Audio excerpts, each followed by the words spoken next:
Olá pessoal, voltei para trazer o 6º capítulo do livro que a gente está estudando, Natal Escondido, do Tim Keller, e esse capítulo se chama A Fé dos Pastores. Ele vai trazer uma reflexão do Evangelho de Lucas, no capítulo 2, entre os versículos 8 e 20.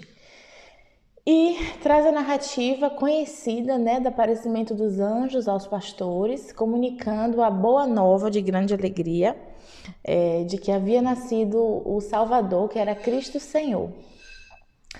E na história do Natal, a gente tem vários relatos do aparecimento de anjos, Aparecem a José, a Maria, e eles também apareceram para esses pastores.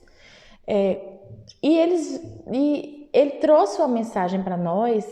A reflexão que o Tim Keller quis trazer sobre esse aparecimento é de como nós devemos reagir à mensagem do Natal, à comunicação dessa mensagem do Natal. E no decorrer do livro, ele mostra 3 formas de reagir a essa mensagem do Natal. Daí ele fala como que os pastores reagiram, Eles ouviram a mensagem dos anjos e fala que eles ficaram admirados, em ouvir essa mensagem dos anjos.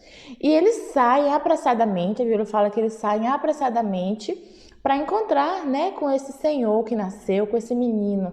Eles encontram Maria, encontram José, encontram Jesus.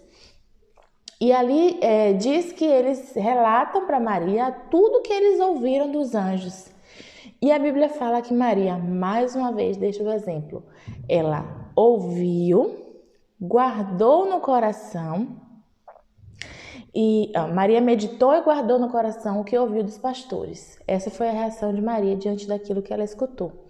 Só que o versículo fala que eles voltaram depois disso e contaram a todos o que eles não apenas ouviram, mas o que eles viram, Eles foram testemunhas de terem visto ali o menino Jesus, sua mãe e seu pai. Então eles regressam para sua terra, para seu local onde moravam, e conta aquela população ali o que eles ouviram, o que eles viram. E a Bíblia diz que as pessoas ficaram admiradas, Não nos dá nenhuma garantia de que aquelas pessoas foram levadas a crer na mensagem do Natal, mas diz apenas que elas ficaram admiradas.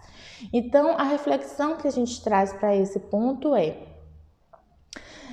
os pastores ficaram maravilhados porque eles ouviram a mensagem diretamente dos anjos. As pessoas ouviram a mensagem dos pastores. Pessoas que naquela sociedade, daquela época, não tinham relevância. Eram pessoas que não tinham... Ser pastor de ovelhas não agregavam a ela nenhum status social. Elas não tinham nenhuma posição eclesiástica.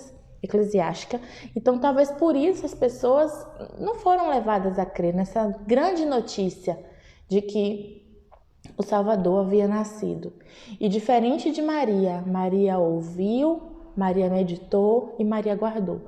Então, a reflexão que o Tim Keller traz é que a gente não deve ignorar a mensagem do Evangelho, a mensagem do Natal, em detrimento de quem está transmitindo, Em detrimento daquele mensageiro ser talvez uma pessoa inexpressiva, ser uma pessoa que não comunique numa linguagem que para você está mais acostumado, você está mais afeiçoado em ouvir, Dentro do meio evangélico nós temos diversas formas de comunicação nas igrejas. Uns são mais pentecostais, falam de forma mais acalorada, outros seguem uma linha mais tradicional, que falam mais pausado, sem tantas emoções, de uma forma mais didática, mais pragmática. Então, a reflexão que o Tim Keller traz tenha cuidado, A sua escuta espiritual precisa estar apurada para discernir a mensagem que está sendo comunicada, a mensagem do Evangelho, além daquele que está trazendo essa mensagem, além desse comunicador. E seguimos o exemplo de Maria, que ela sabia que os pastores não eram pessoas de grande relevância, não eram os reis magos, eram os pastores de ovelhas. E apesar disso, ela ouviu, ela guardou, ela meditou naquela palavra. Um outro ponto que a mensagem traz é sobre a parte desse texto que diz assim: paz na terra, boa vontade para com os homens. Que tipo de paz é essa? Então, a reflexão que o livro traz é: a paz que a Bíblia nos mostra, a paz que a Bíblia nos propõe, não é uma vida só de tranquilidade, de muita prosperidade. Muitas vezes tem pessoas pregando que é isso, mas não é isso que a Bíblia diz.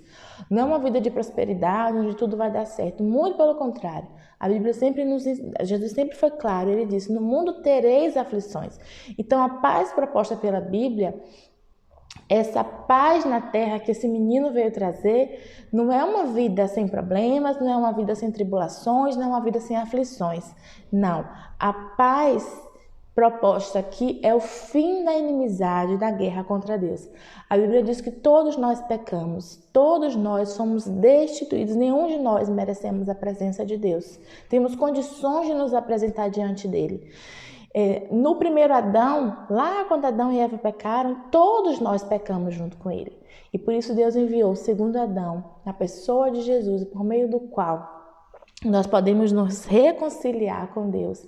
Nós podemos novamente sermos amigos dele, termos relacionamento, termos intimidade com esse Deus, né? Por meio desse caminho, desse novo e vivo caminho aberto por Jesus. Ele mesmo diz: eu sou o caminho, eu sou a verdade, eu sou a vida.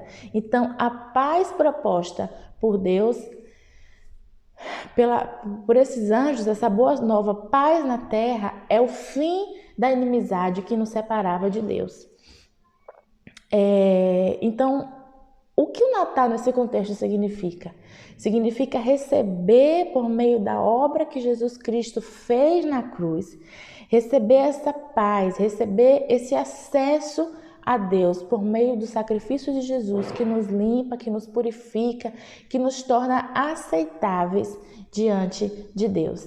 Ele dá um exemplo no livro que ele fala assim, que quando muitas vezes se vai fazer algum estudo sobre o sol na escola, os professores nos orientam a colocar um óculos, ou quando você vai observar algum tipo de eclipse, colocar uma proteção no olho, porque senão o sol pode nos agredir nossa visão. E é exatamente, ele trouxe a analogia, que é exatamente isso que Cristo faz.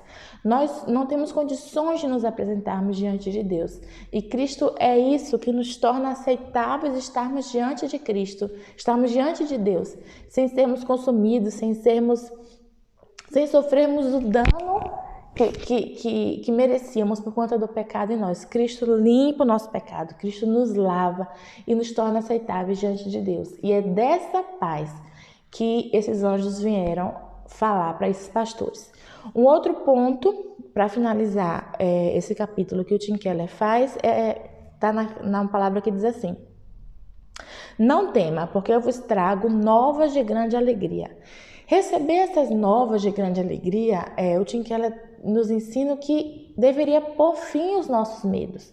Mas de que maneira? E daí ele traz uma reflexão de que muitas vezes na tradução bíblica a gente perde a profundidade do que aquela palavra quis dizer, às vezes porque até o português não tem nenhuma palavra que signifique em sua completude o que a palavra escrita naquele texto original quis dizer. E ele diz que nesse texto acontece isso, as versões modernas não apresentam todo o sentido do texto, mas é uma palavra grega que corresponde a dizer mais ou menos assim: não temam, percebam, olhem, vejam. Então, assim, o que essa boa nova está nos convidando a ver, está nos convidando a enxergar, a perceber, no fato de que Cristo nasceu, o nosso Salvador. E acho que todas as pessoas têm um medo em comum, que é o medo gerado por se ver diante de uma circunstância que a gente não tem controle, né? Seja diante de circunstâncias, de crises emocionais que vêm sobre nós, que a gente se vê sem controle das emoções, dos sentimentos, dos pensamentos, sejam por crises de circunstâncias mesmo, problemas familiares, problemas financeiros, e que a gente se vê sem o controle daquela situação. Esse é um dos maiores medos que acho que todo mundo já passou, já enfrentou. E assim, se o Filho de Deus foi capaz de abrir mão do controle, porque veja, ele era Deus, E ele mesmo recebeu zombarias no momento da cruz, né? Porque as pessoas passavam e diziam assim: se tu és Deus, desce da cruz, né? Salvou o mundo, mas não salva a si mesmo. Então, ele poderia ter descido da cruz, né? Graças à fidelidade dele, que ele não fez isso. Ele foi até o fim, nos amou até o fim. E ali ele foi capaz de abrir mão do controle que ele poderia exercer sobre aquela circunstância para se ver livre do sofrimento. Se ele não fez isso, se ele abriu mão do controle, se ele não assumiu a situação do jeito como as pessoas queriam, para descer daquela cruz, mas continuou, abriu mão desse poder que ele tinha por mim e por você. Isso nos leva a saber que a gente pode confiar nele. E crer nessa verdade deveria destruir o medo no nosso coração. Eu sei que isso não é um processo instantâneo, automático, mas o Tim Keller traz um convite para nós, né? E ele diz assim: veja, olhe para o Natal, veja o que ele fez. E na mesma medida em que você vê, compreender, fazer como Maria fez, guardar, meditar essa mensagem no seu coração, nessa mesma intensidade, você vai ser capaz de ver esses medos indo embora progressivamente, diminuírem dia após dia, à medida que eu confio nesse Salvador, que abriu mão do controle para que eu pudesse ter paz, para que eu pudesse ter acesso e intimidade com Deus. É um processo, não é instantâneo.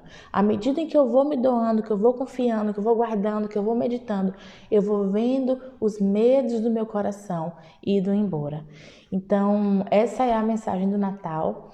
E foi essa mensagem que o Tim Keller quis trazer, né? Trazendo para nós a fé que esses pastores tiveram. Espero que você tenha gostado. Falta um pouquinho para terminar o livro, apenas mais 2 capítulos. Nos próximos dias, na próxima semana, eu espero já ter concluído todo ele. Um abraço e até mais.